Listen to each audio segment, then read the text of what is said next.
Student, welcome to BDN chemistry point. मैं हूं राज Yadav. Class 12th, जैसा कि पता है आपको कि हमारा चैप्टर चल रहा है सॉलिड स्टेट, और सॉलिड स्टेट की इससे पहले मैं 3 वीडियो बना चुका हूं। यह उसकी चौथी वीडियो है और इस वीडियो के अंदर हम कवर करने वाले हैं क्या, यूनिट सेल के बारे में।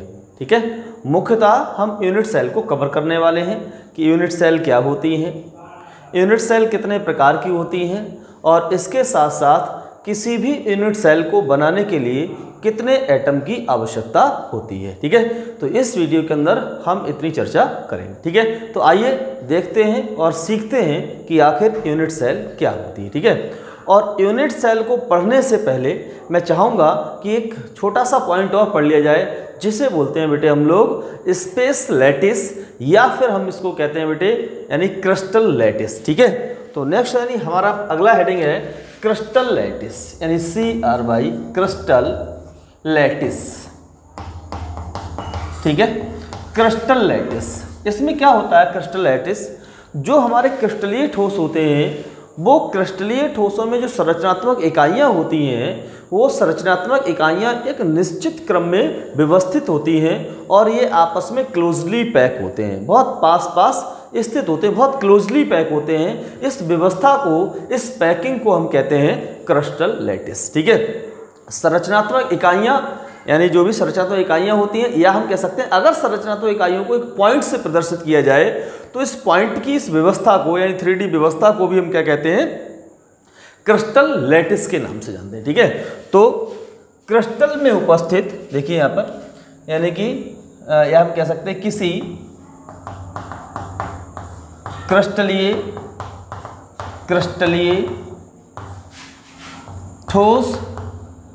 ठोस में उपस्थित, किसी क्रिस्टलीय ठोस में उपस्थित संरचनात्मक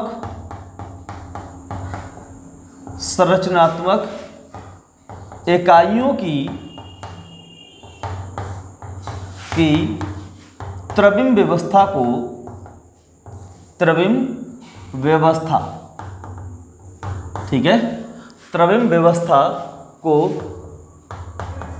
क्रिस्टल लैटिस यानी क्रिस्टल जालक कहते हैं, क्रिस्टल जालक कहते हैं। ठीक है, अगर मैं इसको इंग्लिश में लिखूं, थोड़ा देखिए, मैं इंग्लिश में भी आपको इसको बता देता हूं कैसे लिखा जाता है। तो इंग्लिश में अगर मैं इसकी डेफिनेशन लिखूं तो क्या लिखा जाएगा बेटा? द रेगुलर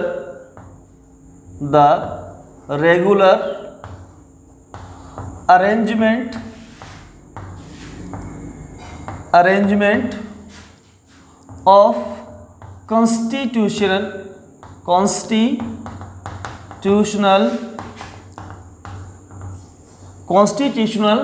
particles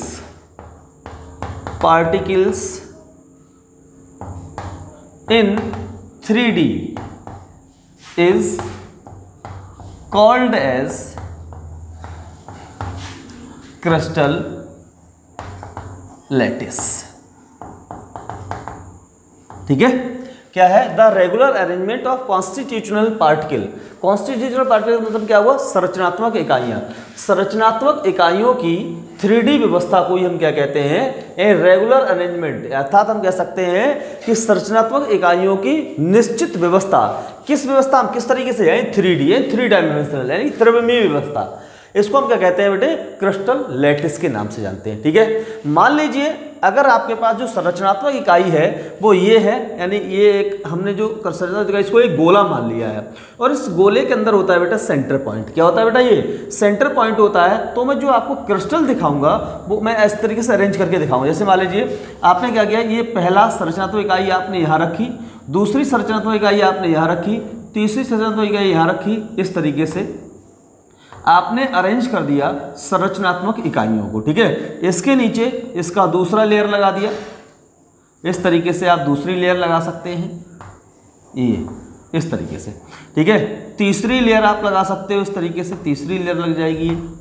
ठीक है, तो संरचनात्मक इकाइयों की जो ये व्यवस्था है, इस व्यवस्था के, देखो ये रहा इनका सेंटर पॉइंट, तो हम खाली सेंटर पॉइंट भी लिख सकते हैं या पूरे गोले को भी लिखा जा सकता है। ठीक है, ये रहे इनके सेंटर पॉइंट। ठीक, ये है सेंटर पॉइंट।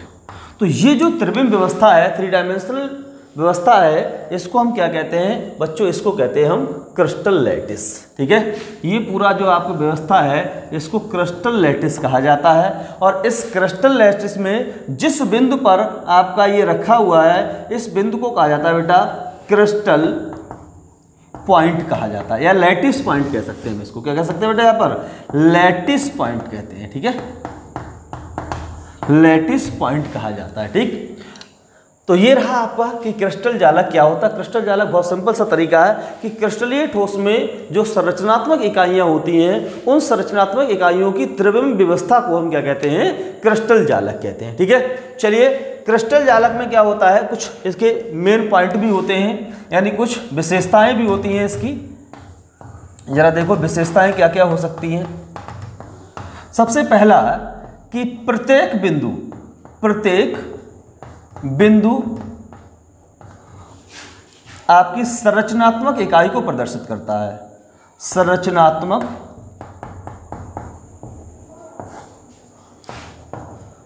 इकाई को प्रदर्शित करता है। ठीक है, प्रत्येक बिंदु, जैसे मान लो ये बिंदु है, ये बिंदु, तो ये क्या प्रदर्शित कर रहा है कि एक संरचनात्मक इकाई यहाँ पर, दूसरी संरचनात्मक इकाई यहाँ पर है। ठीक है, और दूसरे इसकी विशेषता क्या हो जाएगी बेटे? दूसरी विशेषता ये हो जाएगी कि जो आपका बिंदु है, यानी प्रत्येक बिंदु लैटिस पॉइंट को प्रदर्शित करता है। लैटिस पॉइंट को प्रदर्शित करता है।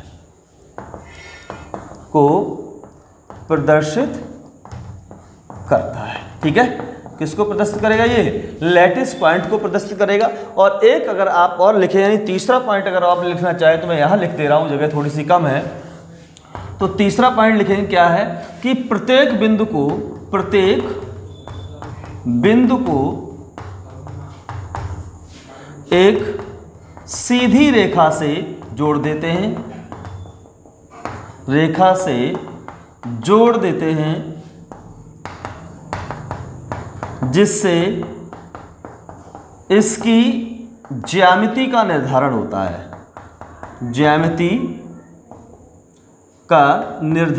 है। ठीक है, तो ये 3 पॉइंट है इसकी विशेषता के, मेन बात की। ठीक है, तो ये आपको समझ में आ गया होगा कि क्रिस्टल लैटिस क्या होता है और इसकी क्या क्या मेन बातें हैं। ठीक है, अब क्रिस्टल लैटिस के अंदर हम और पढ़ने वाले हैं, जो हमारा मेन टॉपिक था आज का, वो था यूनिट सेल। ठीक है, क्या था बेटे? यूनिट सेल था। अब इसके बाद हम लोग पढ़ने जा रहे हैं यूनिट सेल। ठीक है, तो यूनिट सेल क्या होती है जरा देखिए यहाँ पर, ये देखो, ये तो आपने नोट कर ही लिया होगा। तो नेक्स्ट देखिए यूनिट सेल। ठीक है,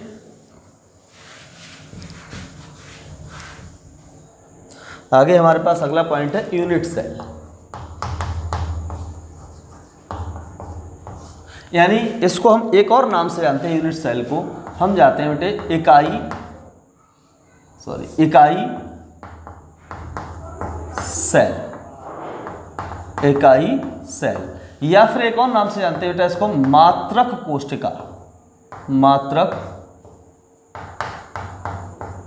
कोष्ठिका।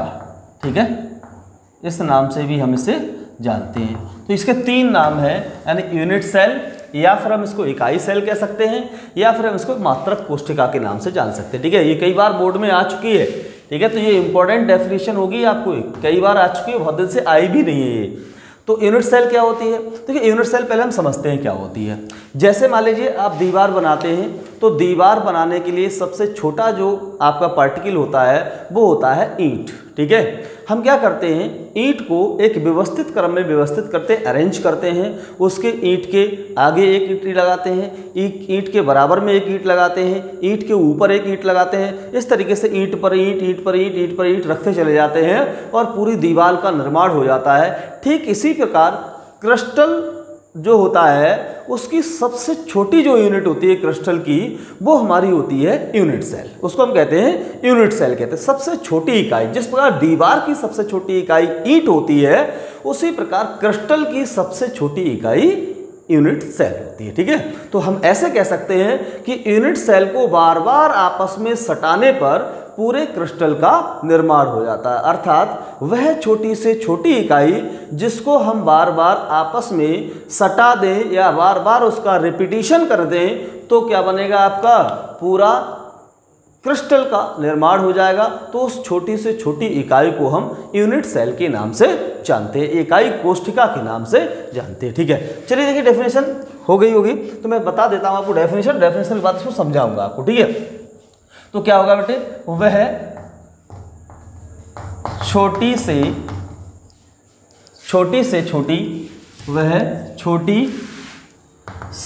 छोटी इकाई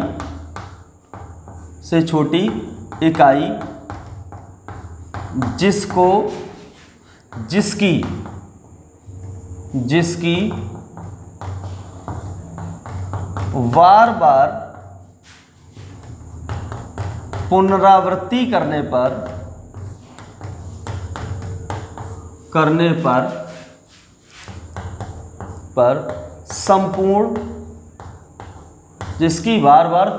करने पर संपूर्ण क्रिस्टल का निर्माण हो जाता है। क्रिस्टल का निर्माण हो जाता है, मात्रक कोष्ठिका कहलाती है। मात्रक कोष्ठिका कहलाती है। ठीक है,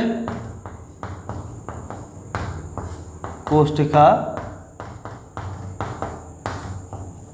कहलाती है। ठीक, अब हम देखो क्या है, इसमें थोड़ा संशोधन कर सकते हैं। वह छोटी से छोटी 3D यानी 3 डायमेंशनल है ना, 3 यानी आप कह सकते हैं 3D यानी 3 डायमेंशनल। इसका मतलब क्या है, उसकी 3 भुजाएं हो, लंबाई हो, चौड़ाई हो और ऊंचाई हो। वह छोटी से छोटी त्रिविमीय इकाई जिसकी बार बार पुनरावृत्ति करने पर, मतलब बार बार उसको दोहराने पर, पुनरावृत्ति करने पर संपूर्ण क्रिस्टल का निर्माण हो जाता है, उसे मात्रक कोष्ठिका कहते हैं। अब देखो हम क्या करेंगे, मात्रक कोष्ठिका को बनाने के लिए मैंने क्रिस्टल जालक में पीछे संरचनात्मक इकाई के रूप में पूरा गोला रखा था, पूरे गोले को अरेंज करके दिखाया था। लेकिन यहाँ पर मैं क्या करूँगा, उनके सेंटर पॉइंट को दिखाऊंगा और उसको अरेंज करके बताऊँगा। जैसे मान लीजिए आपके पास क्या है, ये आपके पास सेंटर पॉइंट की पहली रो है, पहला सेंटर पॉइंट, ये दूसरा सेंटर पॉइंट, ये तीसरा सेंटर पॉइंट, ये चौथा सेंटर पॉइंट, ये पांचवा सेंटर पॉइंट, ऐसे ही छठा। ठीक है, अब दूसरी जब रो होगी बेटे, यहाँ पर मैं रेड कलर से कर दे रहा हूँ दूसरी रो को, इन दोनों के बीच में हम दूसरी रो लगा रहे हैं। ठीक है, यहाँ पर ये इन दोनों के बीच में यहाँ पर दूसरी रो। ठीक है, ऐसे इन दोनों के बीच में, ऐसे ही इन दोनों के बीच में, ऐसे ही इन दोनों के बीच में। ठीक है, अब क्या हुआ बेटे, अब आप कहो सर इन दोनों के बीच में ही रो क्यों लगाई, क्योंकि देखिए अगर आपको कोई डिब्बा दिया जाए और उस डिब्बे के अंदर लड्डू पैक करने के लिए दे दिया जाए तो आप दो तरीके से अरेंज कर सकते हैं। या तो उन लड्डुओं को लड्डू के नीचे दूसरी रो लगाएंगे इस तरीके से, आप जैसे पहली रो और दूसरी रो क्या है, लड्डू के नीचे नीचे लगा दिया आपने इस तरीके से। या फिर आप ऐसा कर सकते हैं, कैसा कर सकते हैं, ये रही आपकी पहली रो, अब पहली रो के बाद जब दूसरी रो लगाएं तो इसके बीच में आप रो लगाएंगे। जब बीच में रो लगाते हैं तो देखिए बेटा यहाँ पर स्पेस खाली ज़्यादा रह जाता है और यहाँ पर स्पेस कम खाली रह जाता है, इसलिए यहाँ पर जगह का ज़्यादा उपयोग हो जाता है, इसलिए मैंने बीच में इसको लगाया है। ठीक है, तो ये अच्छी पैकिंग मानी जाती है इस तरीके की पैकिंग को। ठीक, इसलिए मैंने पैक बीच में, वैसे आप वैसे भी कर सकते हो, कोई बड़ी बात नहीं है। तो अब क्या करूँगा, मैं तीसरी जब रो लगाऊंगा तो इसके जस्ट नीचे लगाऊंगा। ठीक है, यहाँ पर मैं तीसरी रो ऐसे बेटा, यहाँ पर ऐसे ही, यहाँ ऐसे ही, यहाँ ऐसे ही, यहाँ ऐसे ही, यहाँ पर। ठीक है, नेक्स्ट यानी कि चौथी रो जरा देखिए, इसके नीचे आ जाएगी अब चौथी रो में, ये ऐसे ही यहाँ पर बेटे, ऐसे ही यहाँ पर, ये और ये। ठीक है, नेक्स्ट और रो लगाना चाहते हो तो आप यहाँ लगा सकते हो बेटा, पांचवी रो, ऐसे ही यहाँ, ऐसे ही यहाँ, ऐसे ही यहाँ, इधर और इधर। ये मैंने क्या किया, जो भी संरचनात्मक इकाइयों को गोला माना था उन गोलों के सेंटर को मैंने यहाँ पर प्रदर्शित कर दिया, शो कर दिया। ठीक है, तो देखिए बेटे क्या होगा, अब मैं इसमें यूनिट सेल को शो करना चाहता हूँ। देखिए बहुत अच्छा सिंपल है, यूनिट सेल को शो करना क्या करेंगे बेटे हम लोग, ये देखिए दो सेंटर को हमने क्या किया, एक रेखा से मिला दिया। पीछे वाले पॉइंट लिखवाया था मैंने, क्या कहा था, ये दो संरचनात्मक इकाइयों को एक सीधी रेखा से जोड़ देते हैं, तो मैं सीधी रेखा से जोड़ दिया। अब इन दोनों इकाइयों को सीधी रेखा से इस तरीके से मैंने को सीधी रेखा से जोड़ दिया। ठीक है, नेक्स्ट आपके पास जरा देखो, इनको और इनको सीधी रेखा से जोड़ दिया। अब क्या करूँगा मैं करूँगा ये, इसको यहाँ मिला दूँ, इसको यहाँ मिला दूँ, इसको यहाँ और इसको यहाँ।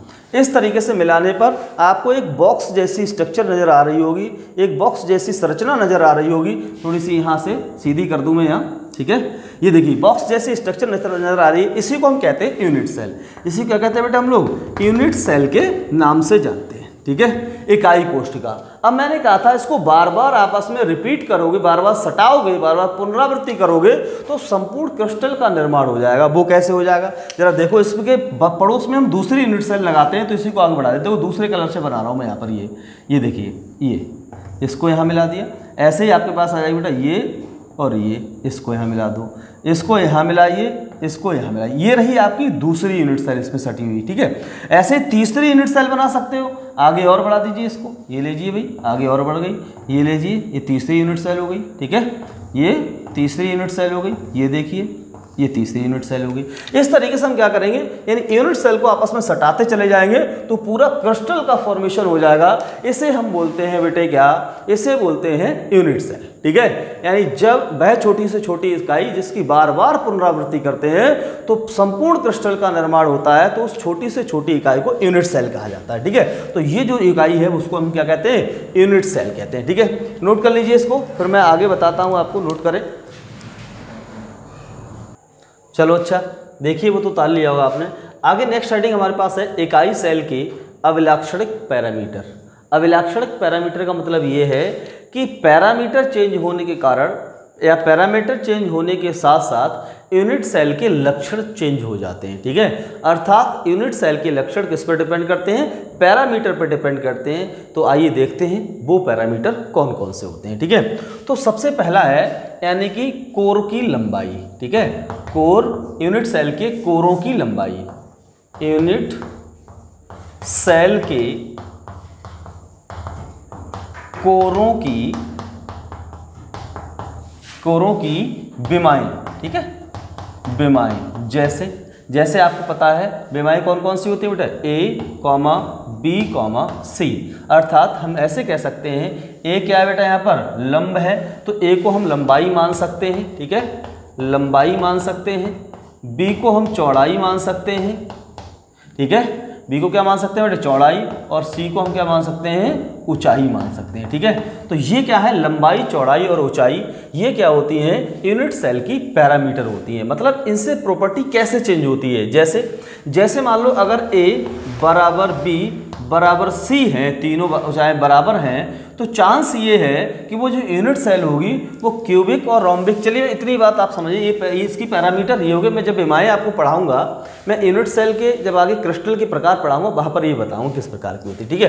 तो यूनिट सेल की विमाएं यानी लंबाई, चौड़ाई और ऊंचाई। और दूसरी होती है बेटे यानी कि विमाओं के मध्य, ये पहली और ये दूसरी, विमाओं के मध्य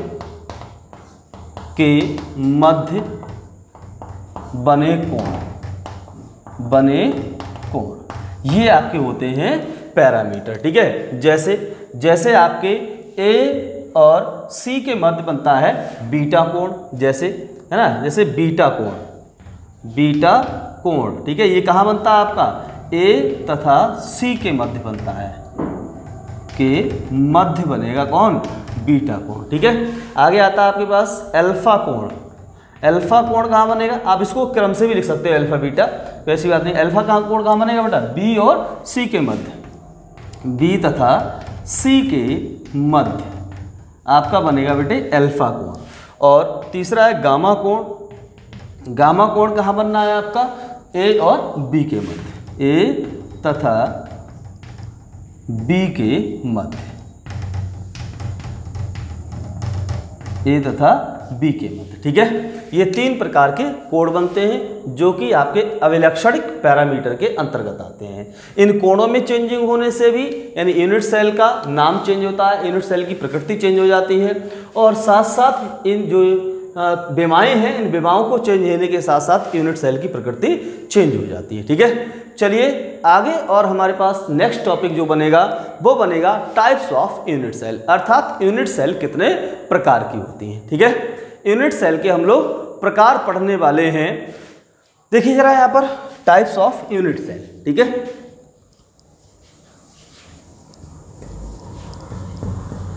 और यूनिट सेल के प्रकार पढ़ने से पहले मैं थोड़ा सा कुछ नोट लिखवाऊँ। चलिए मैं पहले यूनिट सेल के प्रकार ही पढ़ा देता हूँ, ठीक है। यानी कि यूनिट सेल के प्रकार, टाइप्स ऑफ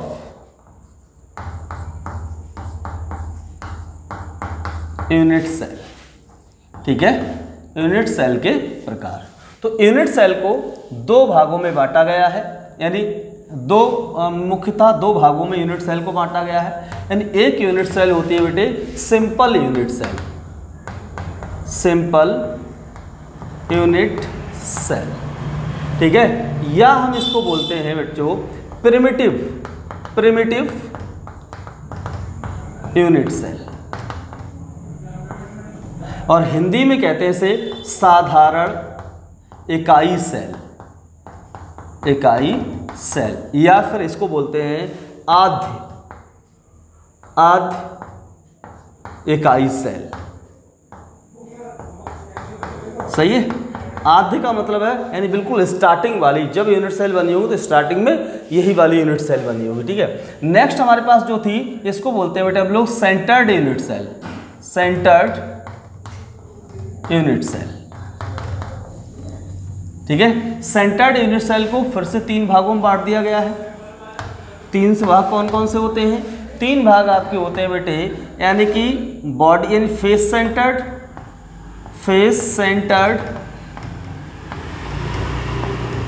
यूनिट सेल, और दूसरा होता है body centred unit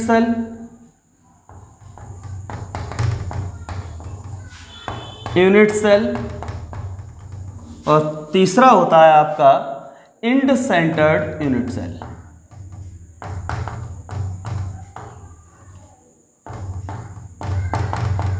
unit cell, ठीक है। इंड सेंटर्ड यूनिट सेल, अर्थात तीन प्रकार के। अगर हम फेस सेंटर्ड को हिंदी में लिखें तो क्या बोलते हैं बेटा इसको? फलक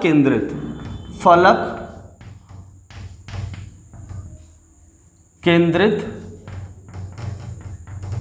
इकाई सेल, ठीक है।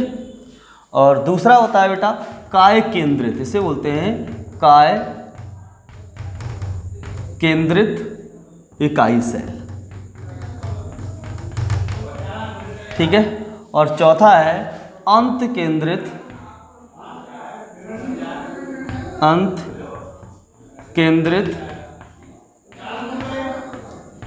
इकाई सेल, ठीक है।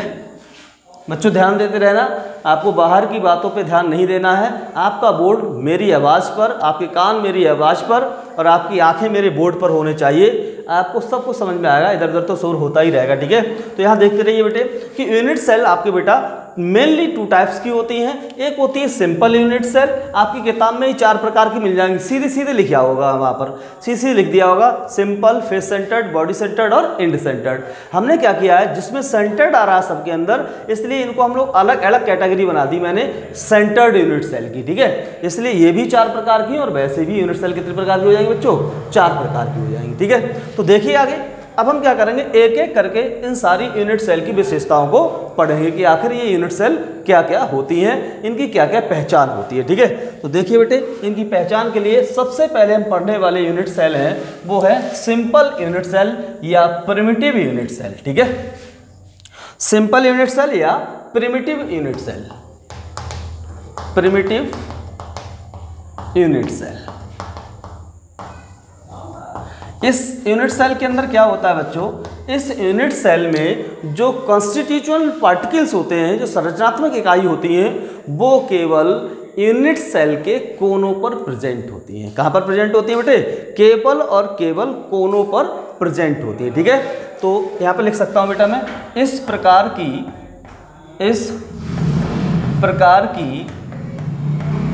इकाई सेल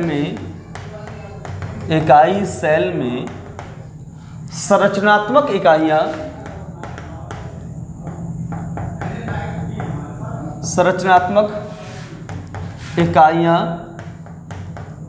केवल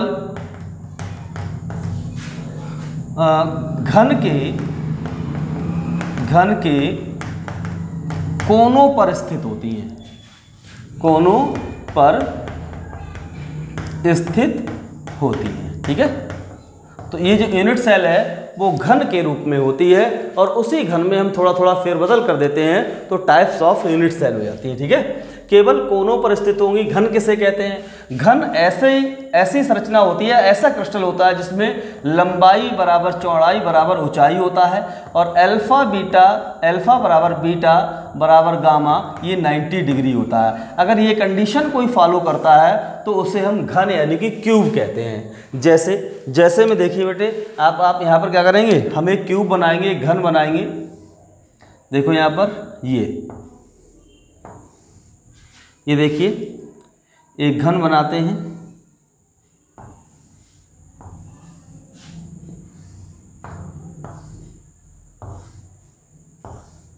ये देखिए आपका एक क्यूब तैयार हो गया। इसमें क्या होगा, ये जो संरचनात्मक इकाइयाँ होंगी वो केवल और केवल इस क्यूब के कोने पर होंगी। जैसे एक कोना ये है, दूसरा कोना ये है, तीसरा कोना ये है, चौथा कोना ये है, पाँचवा, छठा, सातवां और आठवां, अर्थात किसी भी क्यूब के 8 कोने होते हैं और आपकी संरचनात्मक इकाई केवल और केवल कोनों पर प्रेजेंट है। तो ऐसी हम यूनिट सेल को सिंपल या प्रिमिटिव यूनिट सेल के अंतर्गत काउंट करते हैं। ठीक है, नेक्स्ट हमारे पास है दूसरी वाली जो यूनिट सेल है वो है फेस सेंटर्ड यूनिट सेल। क्या है बेटा, यहाँ पर यहीं पर मैं चेंज कर दे रहा हूँ थोड़ा सा, फेस सेंटर्ड। ठीक है, इसे कहूँगा मैं बेटा क्या, face centered unit cell. Face centered unit cell. ठीक है, इस प्रकार की यूनिट सेल में संरचनात्मक इकाइयाँ घन के कोनों, देखो घन के कोने पर तो होती ही होती हैं। घन के इकाइयाँ घन के कोनों के साथ साथ प्रत्येक फलक के केंद्र पर, फलक के केंद्र पर भी स्थित होती हैं,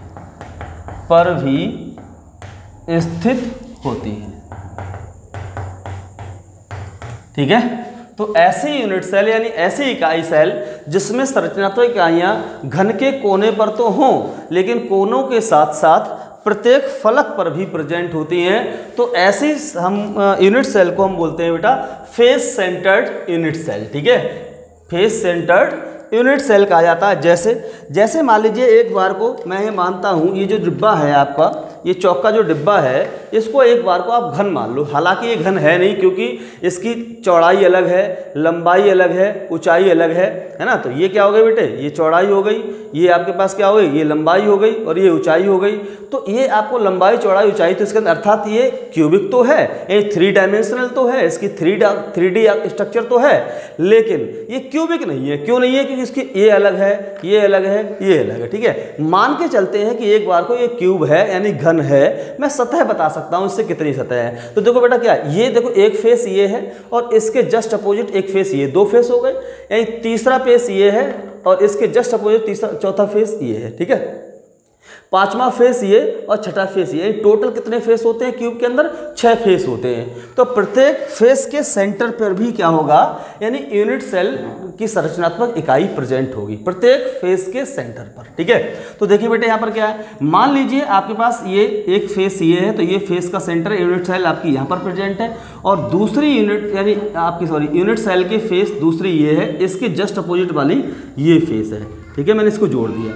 तीसरी फेस आपकी ये है और इसके जस्ट अपोजिट वाली फेस कहाँ होंगी बेटे, इधर होगी। ये देखिए, ये चौथी फेस हो गई। अब क्या होगा, अब देखो एक फेस रह गई आपके तरफ की और दूसरी फेस रहेगी दूसरी तरफ की। यानी कि जैसे मान लो मैं इसको मान लूँ तो ये जो है ये सामने वाली और एक इसके पीछे वाली, तो मैं एक आपको इधर बना दे रहा हूँ और पीछे वाला यहाँ बना दे रहा हूँ।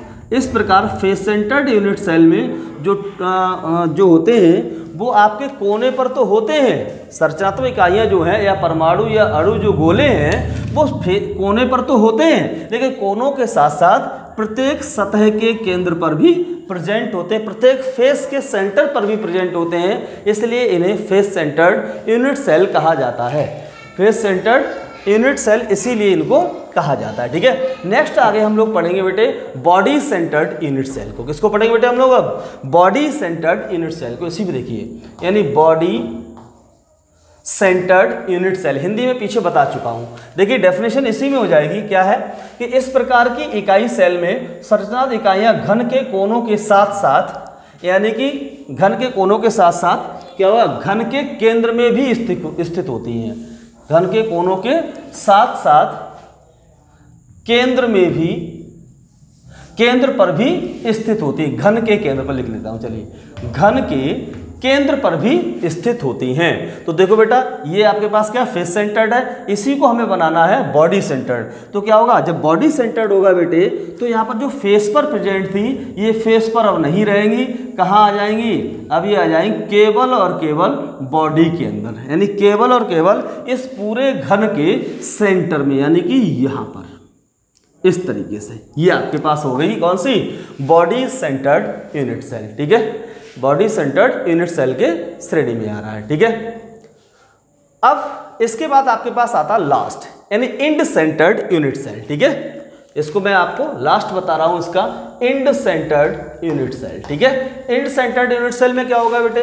इंड सेंटर्ड यूनिट सेल इस प्रकार की यूनिट सेल में, इकाई सेल में संरचनात्मक इकाइयां यहां पर है, इकाइयां। ठीक है, इकाइयां घन के कोनों के साथ साथ, घन के कोनों के साथ साथ किन्हीं दो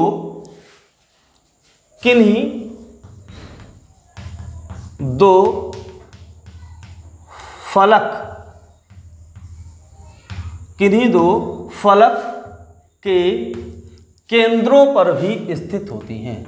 फलक के केंद्रों पर भी स्थित होती हैं। ठीक है, ये देखिए बेटे, यहाँ पर ये देखो बॉडी सेंटर था, मैंने बॉडी को हटा दिया। अब क्या करूँगा मैं? कोई दो फलक देख लूँ, कोई दो सतह देख लूं। जरा देखिए यहाँ पर, मान लो आपके पास एक सतह ये है और इसके जस्ट अपोजिट दूसरी सतह आपकी ये है। तो इस प्रकार की यूनिट सेल को हम कहते हैं इंड सेंटर्ड यूनिट सेल। अर्थात मैंने क्या किया, क्यूब लिया और क्यूब के कोई एक सतह मैंने देख ली। ठीक है, तो ये देखिए बेटा आपका इंड सेंटर। ठीक है, नेक्स्ट अगले वीडियो में हम बात करेंगे कि यूनिट सेल को बनाने के लिए कितने पार्टिकल यूज होते हैं। आज इस वीडियो में इतना ही, चलिए फिर देखते हैं नेक्स्ट वीडियो। Thank you.